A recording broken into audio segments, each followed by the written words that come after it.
Views expressed on this program are those of the hosts, guests, and callers, and are not necessarily those of this station, its management, or other advertisers. You're listening to Transformation Talk Radio.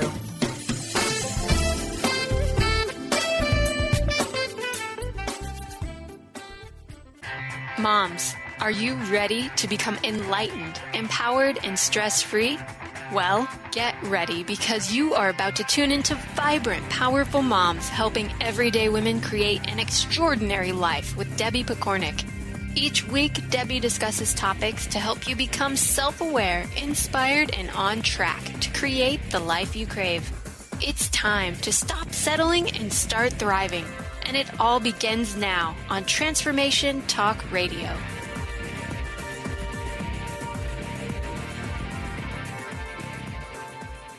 This is Debbie Pokornik, host of Vibrant Powerful Moms, a podcast focused on helping you remember who you really are so you can realign with that vibrant energy and fully enjoy the life you've come here to live. Today, we're going to talk about healthy lifestyle habits. I spent a lot of years in the world of natural health trying to decipher why I lack energy.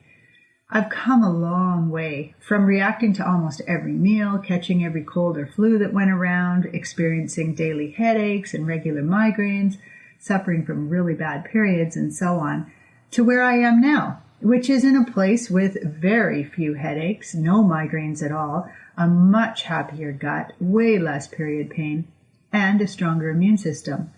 Despite this, I still believe that there is more for me to learn and that my overall energy could be better.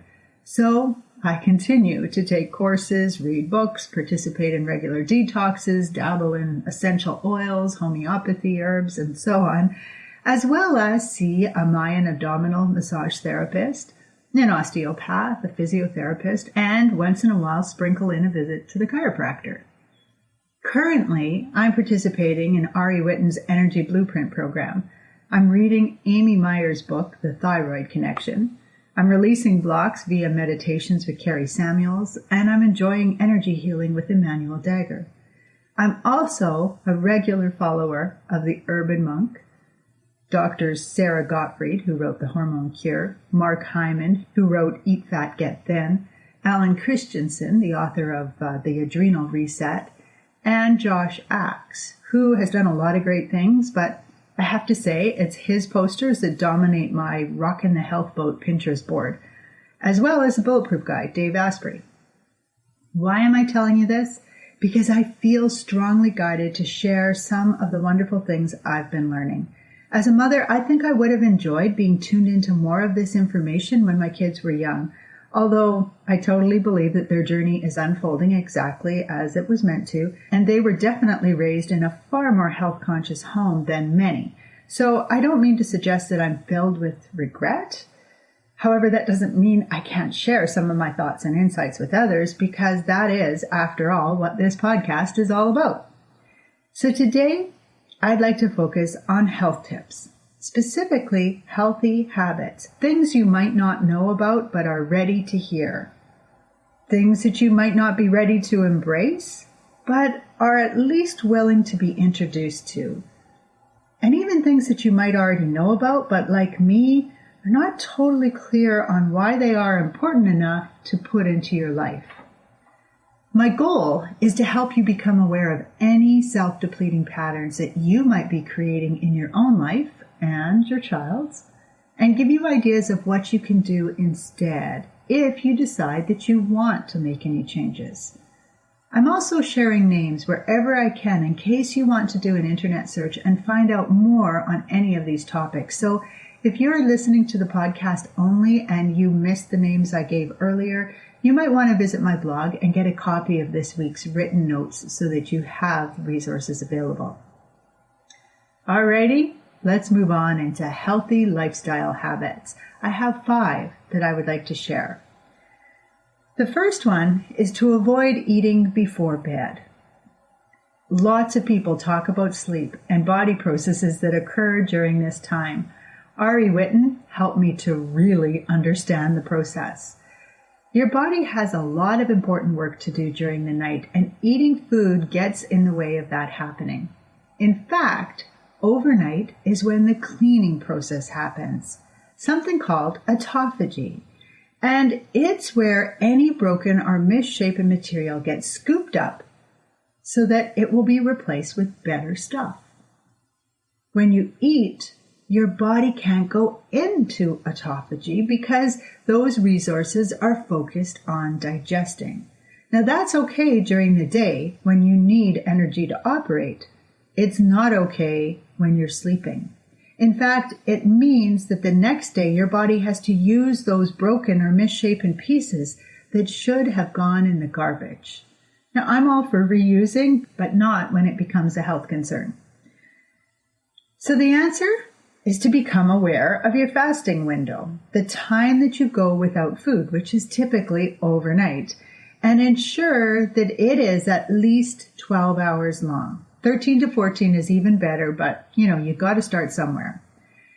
So you want to stop eating 3 to 4 hours before bed.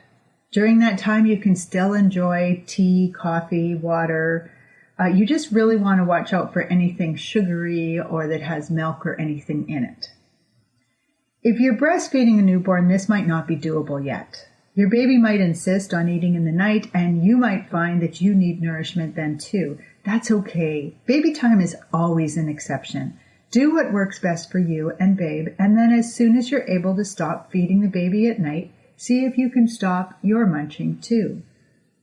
One final thought worth exploring here is, are you training your older kids to think a bedtime snack is the norm? Was this something you were raised with, or have you picked it up watching other adults? I know my kids would have a bedtime snack very sporadically, because thankfully it had not been a part of my bedtime ritual as a child, so it wasn't an ingrained belief that I had to challenge. But I did find that when I'd invite other adults and their kids would be sleeping over, I would notice them saying, "So do you want to have a bedtime snack?" or "What do you want for your snack before bed?" And then I think to my kids, "Oh, what would you like to have?" And so I would add it in there too. The important part here is to notice, to become aware of what you're teaching your kids and what you're doing to yourself. Because oftentimes we think we need to eat something before bed in order for us to sleep better.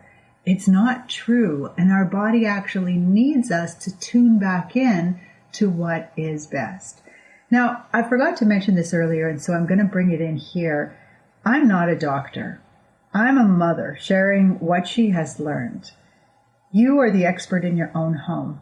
And so I really challenge you to stand in your power, to not accept anything that feels wrong to you, but instead keep an open mind and search until you find out what works for you and your kids. So please don't think that you need to feel guilty now if you're having a snack because I told you shouldn't be. The second tip is to support your circadian rhythm. Your circadian rhythm is what wakes you up in the morning, helps you fall asleep at night, and schedules most of your body's maintenance. Cleaning, rebuilding, hormone distribution, and many other things are all determined by this rhythm. When your circadian rhythm is disrupted, everything gets messed up. And according to Ari Whitten and many of the other doctors I mentioned earlier, there is plenty of evidence that this is a really big problem. Here are some of the things you can do to ensure that you're working with your rhythm as much as possible. Now, I have many ideas now, thanks to all of these doctors, but let me put out just a few of them. The first one is to pay attention to lights after dark. Ari talks about how your circadian rhythm is thrown off kilter by artificial light.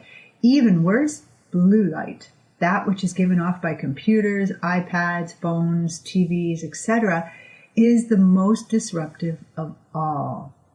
Firelight, red lights, low, orangey lights are much better for your rhythm and tell your body to start producing melatonin at the right time.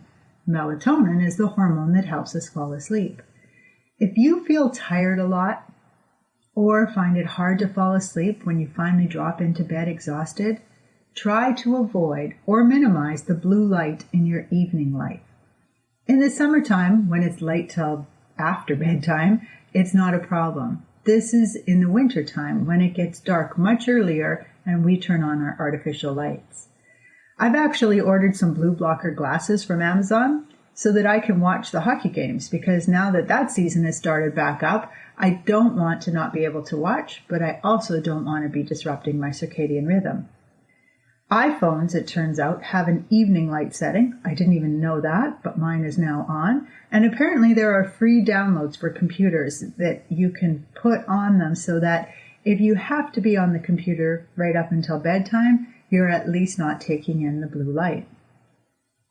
So do what you can to eliminate or avoid blue light for at least an hour before bedtime. Making your room as dark as possible is also important. So blackout screens can help with that if you have like blackout blinds. If you live in the city, that's really important. And even if you live in the country but you have a yard light shining in your window, then you're going to want to make it darker if you feel like your circadian rhythm is out of whack. If you need a night light for walking to the baby's room during the night, or maybe one on all the time in your child's room, see if you can get away with a red bulb. I bought those from Amazon as well. If this isn't bright enough, you could try a low wattage amber light, but know that it still could be disrupting your child's circadian rhythm. Next, you want to get outside during the day. Nothing is as good for you as natural sunlight, so do your best to get outside as soon as the sun starts to rise.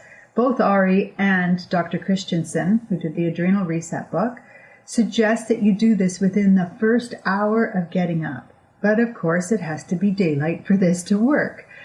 Full spectrum lights can be used in the first hour after waking for those of us who live in places that there's no daylight at that time. Another idea is to try a natural light alarm clock, if possible. If you have to wake up to an alarm anyway, I know so many parents who tell me that getting their child up for daycare or school is such a challenge, especially in the dark winter months. As a result, they're tired and grouchy, which doesn't help if mom is tired and grouchy as well. So you might want to try a natural light clock for you, for your kids, or maybe for both of you. These clocks start to brighten your room just like daylight would, which alerts your body to send out a shot of cortisol, which is the hormone that gets you out of bed, awake, and ready to start the day. Of course, if you've been up several times with your child in the night, nothing will fix the loss of sleep, and my heart goes out to you. But know that this phase is only temporary, and eventually you will return to having more control over your sleep. So hopefully you're still on mat leave, and if you're back at work, you're able to sleep through the night most nights. A few other quick ideas for the circadian rhythm is to do your best to create a time for bed and a time to get up routine and then stick with it. This one's really tough for me because when I wake up in the morning, somewhere around 7, I would like to turn over and doze. You maybe not get up for another hour or so, especially on the weekends. But apparently your circadian rhythm needs you to have a routine. So it's in your best interest to get up when you wake up rather than dozing. Or in the case of an alarm clock, especially if you're using the daylight alarm, you'd still get up when you wake up. Don't turn off that light and try to go back to sleep because you feel you could really sleep for another half hour. The other thing when you get up, that it should be energized at that time.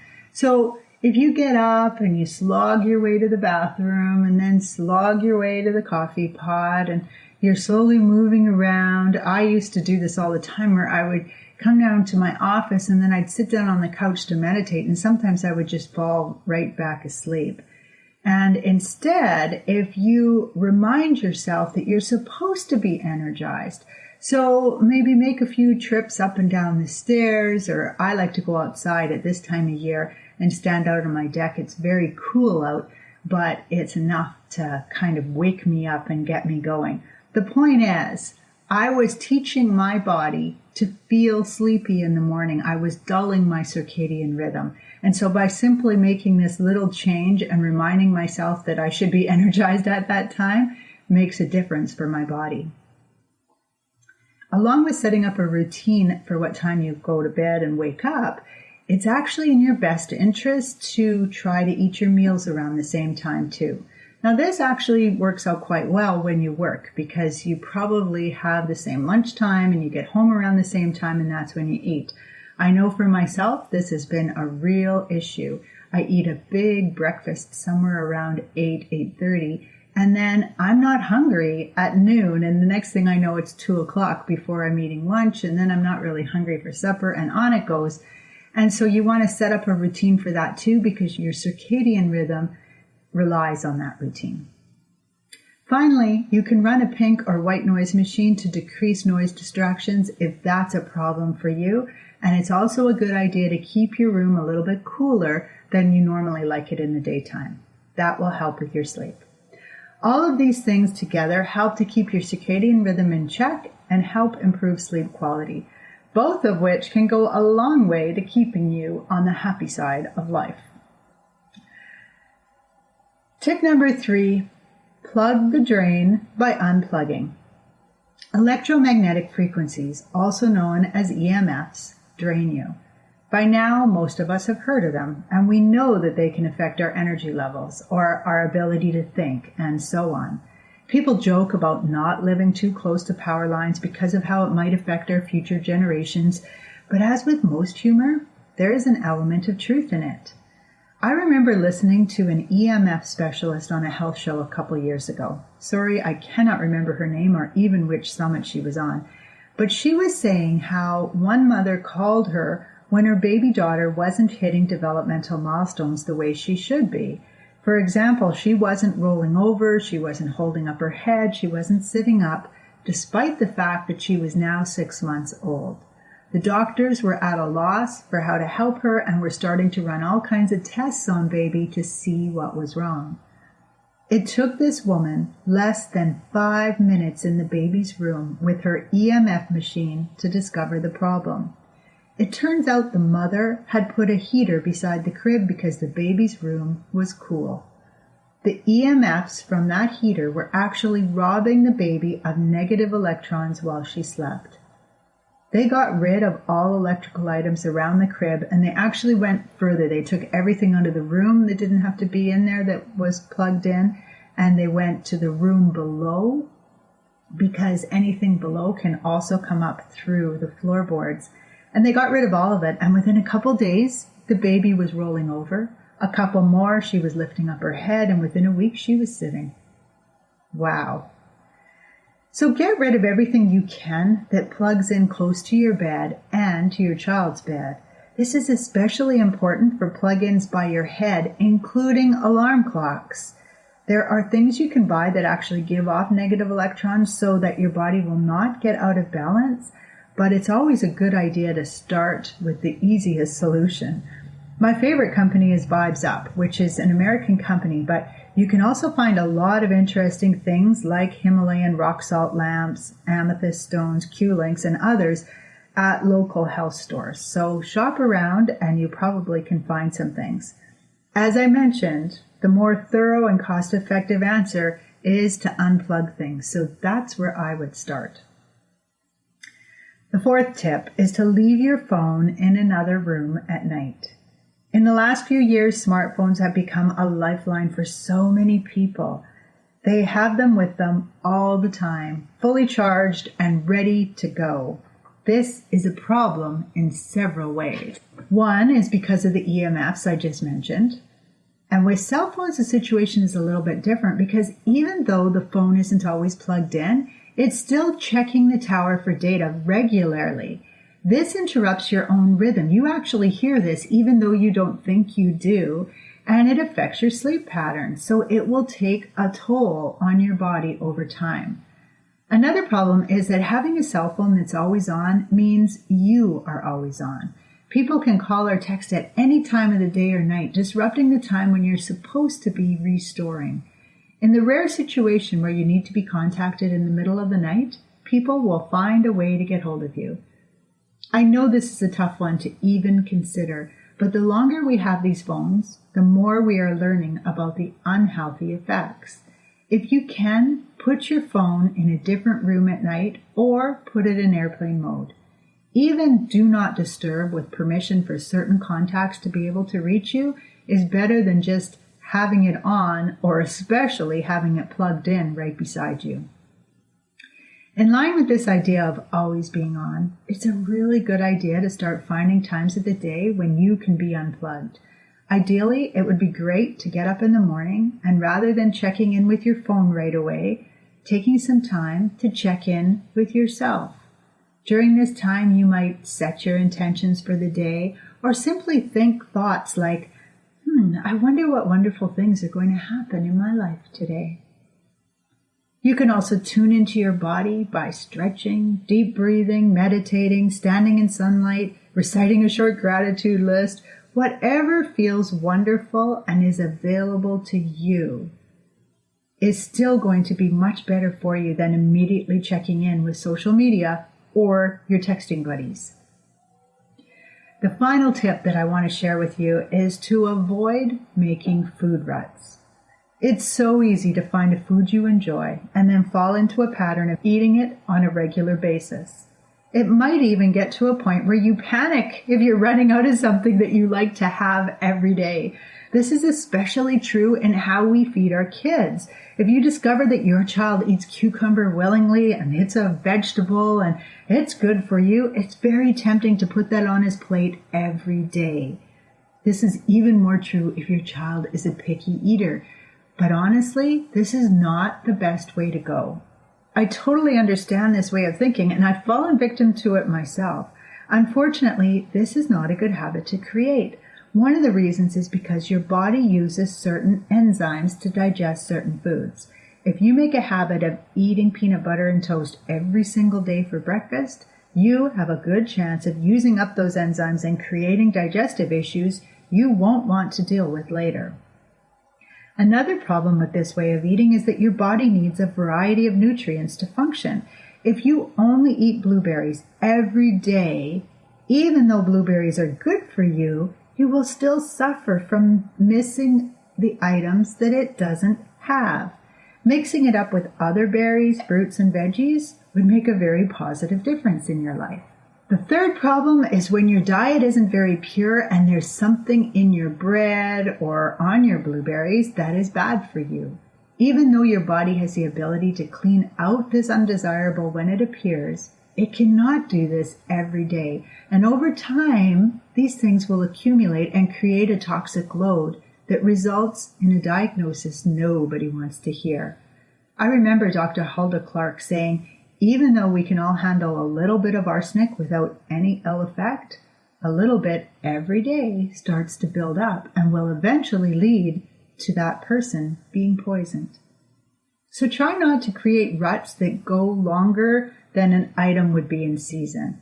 For example, all kinds of squash are available in the fall, and you should feel free to enjoy them. But once its season is over, you want to switch back to having it every once in a while. A good way to look at this is it's okay to run out of things every few weeks and to have to go a day or two without.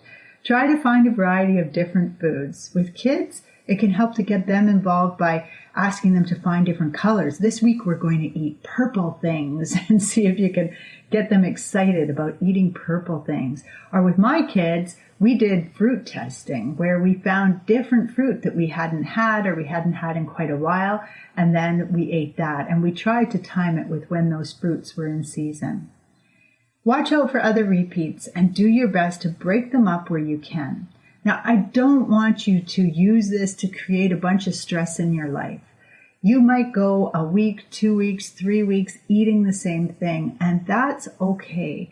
But if you start to pay attention, start to notice, what am I eating all the time? Start to celebrate when you run out of something and go, okay, I guess we're going to have a couple days without butter.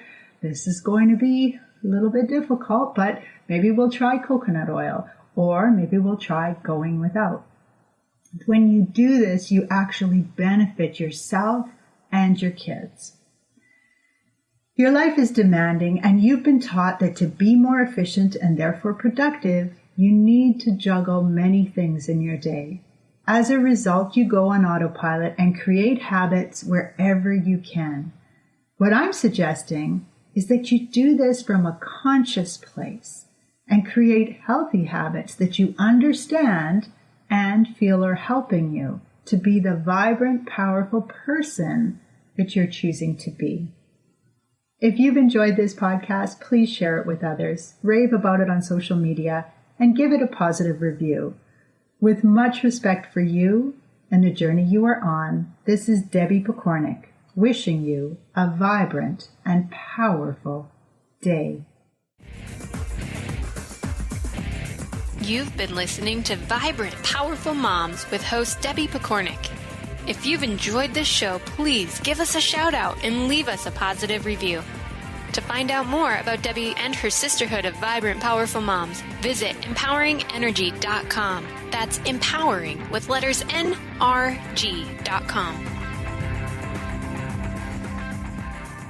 This is Debbie Pokornik with a moment for standing in your power. Have you ever worked in a corporation where the staff is pitted against each other in an effort to make them work harder? People are compared on a continual basis and competition is fierce. It's that dog-eat-dog environment where everyone must watch their own back. This is a common scenario in our society and one that's not often challenged. Frequently, men in an environment such as this will say that they'd prefer a group of egotistical males over working with a group of competitive women any day. Why? Because women are very creative, adaptive, and tuned into others. We're quick to figure out how to manipulate, undermine, and hurt our opponent. Jealousy, backstabbing, and vindictive mind games can arise in this kind of environment, creating a place where nobody trusts, feels safe, or is willing to take a risk. In such an environment, the tough will survive, and they'll rise to the top, but only by clawing their way up there. What happens, though, if we take a similar corporation and have this business value and promote a collaboration model instead? Assuming that their employees understand how collaboration, creativity, and connectivity interrelate in this model and have the skills for working within it, what sort of outcome would arise?